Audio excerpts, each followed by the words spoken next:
Hello, welcome to this video discussing my article on congenital syphilis prevention, published in the December 2023 issue of the Women's Healthcare Journal. I'm Dr. Denise Callahan-Long. I'm a women's health nurse practitioner who sees female and male patients in the Burlington County, New Jersey STD clinic at the local health department. I also teach as adjunct faculty in the Doctor of Nursing Practice program at Wilkes University in Pennsylvania. I appreciate your taking the time to let me share some important information about the growing crisis of congenital syphilis. After a steep decline in syphilis cases in the 2000s, there's been significant increases ever since. In 2012, syphilis affected 2.1 persons per 100,000. By 2021, over 176,000 cases brought the rate to 16.3. This has obviously led to an increase in congenital syphilis by 203% since 2017. In 2021, 2,865 infants were affected.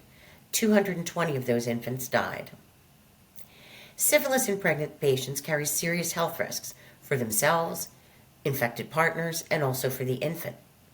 Congenital syphilis in the fetus can result in bone deformities, neurologic impairments, blindness, deafness, or death.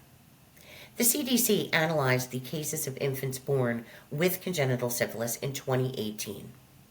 They identified 4 primary reasons these infants were born with congenital syphilis. They consider these as missed opportunities in prevention. These include a lack of timely prenatal care, a lack of syphilis screening even with prenatal care, failure to adequately treat syphilis once diagnosed, and missed identification of seroconversion later in pregnancy. Nurse practitioners working in a variety of settings can help prevent congenital syphilis by addressing these missed opportunities. Interventions include supporting early entry into prenatal care to make screening for syphilis possible in the first and second trimesters, facilitating pregnant patients' ability to complete blood work in a timely manner, ensuring prompt treatment of syphilis as early after diagnosis as possible.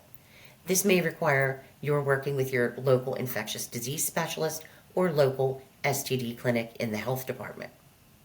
Providing appropriate follow-up to evaluate treatment success or acquisition of a new infection later in pregnancy is also essential.